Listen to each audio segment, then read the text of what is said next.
Olá, pessoal! Seguindo as nossas aulas, vamos continuar falando dos principais conceitos que envolvem rede de computadores.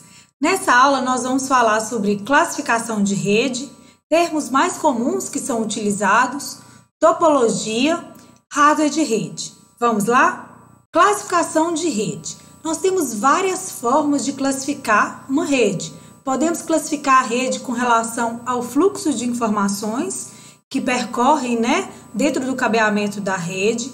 Podemos classificar a rede em relação à forma e também com relação ao seu tamanho, com relação à sua escala. Então, nós vamos classificar aqui pensando na escala, no tamanho da rede. Então, uma rede pode ser classificada conforme a distância entre os nós. Da seguinte forma: rede LAN, MAN e WAN.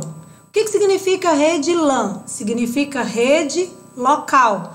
MAN, rede metropolitana, e WAN é uma rede geograficamente distribuída. LAN. A LAN pode ser uma rede que ocupa um pequeno espaço físico, geralmente é uma rede privada. Vamos dar como exemplo uma LAN house, que geralmente é uma rede construída, com o objetivo de oferecer a seus clientes acesso à internet, entre outros serviços. Geralmente ela fica instalada numa sala ou então em salas próximas dentro do mesmo edifício. Aqui nós temos o exemplo da rede LAN. Rede MAN. Rede MAN é uma rede que pode abranger um grupo de escritórios vizinhos ou uma cidade inteira. Ela pode ser privada ou pode ser pública. Então vamos aqui ao nosso exemplo. Olha, nós temos várias redes LANs dentro de algumas salas, como se fossem laboratórios. Olha, cada laboratório tem uma rede LAN e a junção dessas redes LANs se tornou uma MAN. Uma rede MAN geralmente é uma rede entre cidades e até mesmo estados. Rede WAN, que é a rede geograficamente distribuída. Ela é uma rede que alcança grandes proporções, ou seja, uma rede onde a distância pode variar de cidades, países e até mesmo continentes diferentes. Geralmente são redes públicas ou de grandes companhias. Um exemplo aqui de uma rede WAN é a nossa internet, que é uma rede mundial de computadores. Vou dar aqui um exemplo de uma rede que foi construída entre diversos campos de uma universidade. Então, olha, vamos pensar aqui no nosso exemplo. Nós temos aqui uma LAN, uma rede local, lá no campus de Bauru. Temos uma rede metropolitana que foi construída a partir de algumas redes LANs lá no campus de São Paulo. E outra rede metropolitana que também foi construída através de várias LANs que estão lá no campus de São Carlos. Então, juntando essa rede MAN lá de São Carlos com o campus Bauru e o campus de São Paulo, isso virou uma grande rede, que é uma rede WAN, geograficamente distribuída. Termos comuns. Bem, internet, acabei de falar para vocês, é a rede mundial de computadores. É um bom exemplo de uma rede WAN, mas nós não podemos confundir internet com outros termos. Então, internet é o nome dado à grande rede que nós temos hoje, que conecta, computadores e equipamentos do mundo inteiro. Intranet. Intranet já é uma rede local, uma LAN, que usa a mesma estrutura da internet para o acesso de dados, na rede. Então, olha, quando eu tenho uma rede LAN, uma rede que está dentro de um ambiente, um prédio, uma sala, ou então várias salas interligadas, eu tenho ali uma LAN. Aqui está sendo demonstrado uma LAN do tipo cliente-servidor, onde a gente tem vários clientes e tem um computador-servidor. Então, quando essa LAN conecta-se à internet, nós dizemos que nós temos uma intranet. Extranet. O que é uma extranet? Extranet é uma intranet, ou seja, uma rede LAN com acesso à internet, que também permite acesso remoto. O que é acesso remoto? As pessoas têm acesso a ela através de um modem. Então vamos pensar. Bem, a internet, é uma rede mundial de computadores que, quando ela se conecta a uma rede LAN, nós temos uma intranet. Vamos pensar na intranet. Dos computadores que nós temos dentro da rede LAN, nós conseguimos acessar a internet. Mas lá de algum computador que a gente tem em outro país, né, lá dentro da internet, nós não conseguimos acessar os computadores da rede LAN. E é esse o diferencial. Na extranet de qualquer computador de parte do mundo, você também consegue acessar os computadores da sua rede interna, da sua intranet. Então, olha, intranet é uma rede local com acesso à internet. Da internet eu não consigo acessar a rede local. Agora, extranet é uma intranet, ou seja, uma rede local com acesso à internet, mas de fora, lá da internet, de onde eu estiver, eu também consigo acessar os computadores dessa rede. Isso através de um equipamento chamado modem, que é um modulador e demodulador de sinal, como nós já explicamos em aulas anteriores. Topologia. Nós temos a topologia de uma rede, né, que descreve a forma pelo qual os seus componentes se conectam entre si. Dessa forma, nós temos dois tipos de topologia. A topologia física, que representa como os computadores estão conectados fisicamente, ou seja, a forma, o desenho que esses computadores representam. E temos também a topologia lógica, que representa como o fluxo de um tipo de informação se dá entre os computadores. Topologia física, gente, é tudo aquilo que eu consigo visualizar, eu consigo enxergar. Então, olha, é a forma como eu estou conectando um computador ao outro. Então, eu tenho topologia física. Topologia lógica, eu não consigo enxergar. É como é feita a configuração dentro dos computadores. Ou seja, nos sistemas operacionais que estão instalados nesses computadores que estão em rede. Então, topologia lógica se refere à configuração. Nós já até falamos, nós temos dois tipos de configuração para uma rede de computadores, que é a rede cliente-servidor ou rede ponto a ponto. Agora, topologia física nós ainda não explicamos. Vamos lá? Topologia física. A primeira delas é a topologia em barra ou barramento linear. O que é topologia em barra?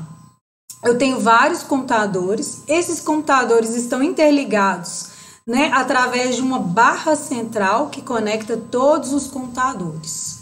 Tá? Isso que é o barramento linear. Como que é feito, né, o envio de um dado? Então, um dado vai sair de um determinado computador, para ele chegar até o outro computador, ele faz o seguinte percurso. Né? Então, esse computador lança esse dado na barra central, esse dado percorre até o final da barra e depois ele volta fazendo a entrega para o computador de destino. Então, vamos exemplificar. Vamos supor que esse computador aqui, ó, vou dar o nome para ele de computador A e vou dar o nome para esse computador aqui de C. Então, do computador A, eu vou enviar dados para o computador C. Então, olha, o A vai jogar o arquivo, né, o dado aqui na barra central, esse arquivo vai até o final e ele volta passando em cada computador perguntando para a placa de rede daquele computador se aquele dado pertence a ele ou não. É como se fosse uma carta com endereço e só entrega para o dono que tem o endereço registrado na carta. Então, olha só, chegou aqui nesse computador, olha, esse dado é seu? Ele vai dizer não. Então, ele não recebe o dado. Aí, aquele dado vai para o próximo computador. Olha, essa informação é sua? É minha. Então, ele captura aquela informação, tá? É assim que funciona. Sempre vai até o final e volta.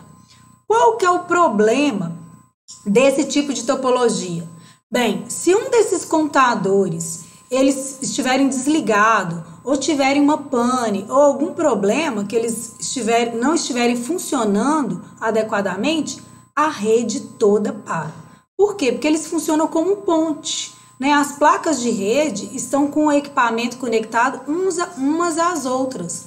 Se uma das placas, né, está desligada, toda a rede vai parar. Então, imagina aqui, ó, um dado está passando aqui, ó. O computador B, né? Se ele estiver desligado, esse dado não consegue atravessar até o final para voltar e ser entregue para o computador C. Então, o grande problema dessa topologia é que se um computador falhar, se ele parar de funcionar, toda a rede para.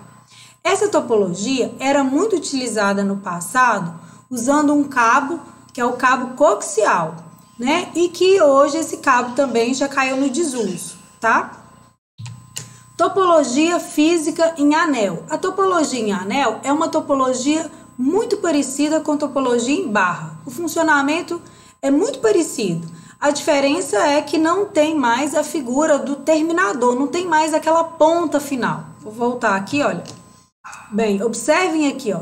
Se eu pegar esse cabo e interligar ele aqui na outra ponta, observe que se transforma num anel. Então, na topologia em barra, eu tenho esse dispositivo, que é chamado de terminador, que ele finaliza a minha rede. Já na topologia em anel, eu não tenho terminador, né? A ponta final continua ligado na outra ponta. Então, o desenho, né, da topologia em anel é dessa forma aqui. Como que é feito a entrega dos dados? A entrega dos dados acontece da seguinte forma. Tem um pacote especial com o nome de token. Token, né, é como se fosse uma sacola. Então, essa sacolinha, esse token, ele vai passando de computador em computador, perguntando para as placas de rede qual delas deseja enviar um dado dentro da rede. Então, o computador que tiver com o token, ele tem o direito de enviar um dado. Se ele não tiver com o token, ele não tem direito. Então, vou dar um exemplo. Vamos supor que o token está aqui no computador de número 1. Se ele deseja enviar um dado, ele coloca o seu dado dentro do token, dentro desse pacote especial. Esse pacote vai percorrendo de computador em computador até chegar no seu computador de destino, tá? Então, vamos supor que no computador 1 eu quero enviar um dado para o computador 3.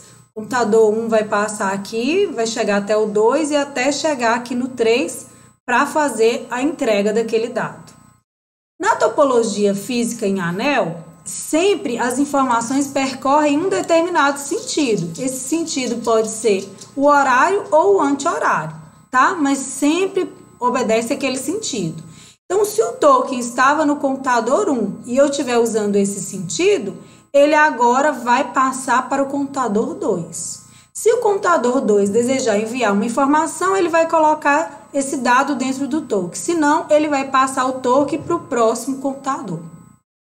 Qual que é o problema disso? Enquanto o computador não tiver com o token, ele não pode enviar nenhum dado na rede, porque os dados são encaminhados para os seus destinos, um de cada vez. Isso faz com que a rede fique lenta. Outro problema é que os computadores também funcionam como ponte, né? Eles estão com placas de rede que interligam o cabeamento de uma placa a outra. Se um desses computadores falhar, parar de funcionar, o que que acontece? Né? Toda aquela rede para de funcionar, porque fica sem a ponte ali naquele pedaço ali daquele computador. Ok, pessoal? Então, o mesmo problema da rede em barra, né? Um computador, se ele falhar ou parar de funcionar por algum motivo, toda a rede para. Nessa topologia também, o cabeamento que era muito comum de ser utilizado era o cabo coaxial. Topologia física estrela, que é a topologia, né, mais contemporânea, né, que é mais utilizada na nossa atualidade. Essa topologia, né, os computadores, eles ficam como se fosse uma estrela, observem. Eles têm um cabo que interliga cada placa de rede do seu computador, liga um dispositivo central. Esse dispositivo central pode ser um equipamento chamado hub ou pode ser um equipamento chamado switch. Então, pode ser hub ou switch aqui no meio. O hub ou switch tem uma porta que interliga cada um desses cabos que vai até os computadores. Como que ocorre o envio dos dados? Bem, um computador, quando ele quer enviar uma informação para um outro computador, então vou colocar aqui A, como se esse aqui fosse o B, vamos pensar aqui no C. do A vai enviar para o C. Como que é feito? A informação vem aqui até o centro, chegou aqui no centro, no hub ou no switch, esses equipamentos é que se encaminham de encaminhar essa informação para o seu destinatário, fazendo a entrega. Então, os elementos concentradores hub e switch. Qual que é a diferença entre esses equipamentos? Se a gente for olhar fisicamente, né, eles são muito parecidos. Eles possuem aqui as portas, olha. Essas portas é que a gente conecta o cabo que chega até os computadores. Essas portas que estão aparecendo aqui, olha, são portas para o conector RJ45, que é um conector muito utilizado no cabo de rede par trançado, que é um dos cabos mais utilizados no momento para interligar, né, computadores, rede local. Então, olha, tanto o hub quanto o switch possuem aqui as portas para conectar o RJ45. Aqui nós temos dois equipamentos de fabricantes diferentes, mas quando a gente pega do mesmo fabricante, eles também são muito parecidos fisicamente. Só a aparência que é parecida, mas o funcionamento deles é diferente. Aqui nós temos uma rede com 4 computadores. Esses 4 computadores estão interligados a um hub, está conectado a cada um deles. E no computador 1 tem um pacote de dados que vai ser endereçado para o computador 3. Então, como que o hub vai se comportar diante dessa situação? O pacote de dados sai da máquina 1, vai até o hub replica esse pacote para as demais máquinas da rede e aí elas são encaminhadas para todas essas máquinas. Somente a máquina que é dona do pacote recebe o pacote. As demais máquinas rejeitam, ignoram o pacote que foi enviado, como é o caso da máquina 2 e da máquina 4. Então, o hub é um dispositivo que tem a função de interligar os computadores de uma rede local, né? Então, ele funciona como elemento concentrador da rede. Ele funciona também como repetidor de sinal, né? Quando ele recebe o pacote de dados e replica esse pacotinho para as demais máquinas da rede, ele está fazendo o papel de um repetidor. E o hub recebe os dados vindos de um computador e os transmite às outras máquinas. No momento em que isso ocorre, o que acontece? Nenhum outro computador consegue enviar dados na rede. Esse é o probleminha do hub. Switch. Como que o switch funciona? Bem, o switch, o que ele tem de diferencial com relação ao hub é porque ele possui uma memória dentro dele. Dentro dessa memória, ele guarda uma tabela com todos os endereços de placas de rede que ele já enviou algum dado anteriormente. Então, a cada uma das portas que ele conecta a essas placas de rede, ele vai guardando o endereço das placas de rede para um uso futuro. Então, no primeiro momento, ele funciona como um hub. Ele recebe um pacote de dados, replica esse pacote e envia para todas as máquinas. Aquela máquina que é dona do pacote vai receber e as demais máquinas vão ignorar aquele pacote. A partir do momento que aquela máquina recebeu aquele pacote, o switch grava aquele endereço daquela máquina. Então, num próximo envio, né, de um dado para aquela mesma máquina, ele já tem o endereço e já sabe localizar aquela máquina sem ter que enviar aquele dado para todas as máquinas da rede. Então, vamos supor que o switch já tenha conhecimento de todas as máquinas da rede, de todos os endereços das placas de rede. Então, como que ele funciona? O pacote de dados vai sair do computador 1, vai chegar até o switch. Como o switch já tem conhecimento, né, do endereço do destinatário, ele vai encaminhar esse pacote de dados diretamente para a máquina destinatária, sem ocupar todo o cabeamento da rede. Então, ele vai encaminhar diretamente para a máquina 3. O switch. Os dados vindos do computador de origem somente são repassados ao computador de destino. Isso porque os switches criam uma espécie de canal de comunicação exclusiva entre a origem e o destino. Dessa forma, a rede não fica presa a um único computador no envio das informações. é aquilo que eu já expliquei para vocês, né? Neste momento, aqueles computadores, o 2 e o 4, ficaram livres para poder enviar, né, um dado na rede. Isso aumenta o desempenho da rede, torna a rede, né, mais rápida, já que a comunicação está sempre disponível, exceto quando 2 ou mais computadores tentam enviar dados simultaneamente para a mesma máquina. Quando isso acontece, né, duas máquinas enviando dados para uma mesma máquina, vai acontecer o que nós chamamos de colisão, né? Dois pacotes vão se colidir dentro da rede e eles vão se perder automaticamente. Aí o que acontece? As duas placas de rede das duas máquinas que originaram aquele dado vão esperar um tempo aleatório para elas poderem enviar novamente aqueles dados, né? Para que eles possam chegar lá no destino. Como existe uma diferença de tempo entre uma e outra máquina, provavelmente não vai haver uma nova colisão.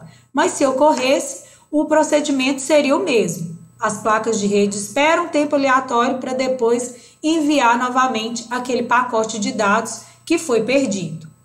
Nós falamos aí de vários tipos de topologia, né? Topologia em barra, topologia em anel e topologia estrela. Alguns autores também citam algumas derivações dessa topologia física. Então, eles chamam, né, a topologia estrela, eles costumam, né, chamá-la de árvore ou estrela hierárquica. Por quê? Qual que é a diferença daquela estrela que nós já vimos? Bem, a árvore ou estrela hierárquica é um conjunto de várias estrelas. Observem aqui na figura, olha, aqui eu tenho os computadores interligados a um hub ou switch. Então, aqui eu tenho uma estrela. Então, quando eu tenho várias estrelas interligadas, eu tenho o que nós chamamos de árvore ou então estrela hierárquica. Outra derivação que alguns autores consideram é a topologia em malha. O que é topologia em malha? É uma topologia onde, né, cada computador ele possui várias placas de rede para conectar vários outros computadores, ou então ele possui uma placa de rede com várias conexões para interligar vários cabos, né? Então, olha, cada computador tem que interligar no mínimo 2 outros computadores para ser considerado uma topologia em malha. Então, observe aqui, ó, que cada computador está interligando no mínimo 2 outros computadores. Isso que é a topologia em malha. E a topologia totalmente conectada? Bem, quando eu tenho um computador ou com várias placas de rede, ou então uma placa com várias conexões. Olha, cada computador está interligado a todos os outros computadores da rede. Isso que é a topologia totalmente conectada. Bem, é muito pouco utilizado esse tipo de topologia. Isso aqui ocorre só quando há uma grande necessidade de ter uma rede muito robusta, que nunca falha, que nunca essas máquinas vão ficar desconectadas umas das outras, é que se implementa esse tipo de rede. Mas o custo, como é muito elevado, às vezes não compensa o investimento, ok? Espero que vocês tenham gostado dessa aula e até a próxima!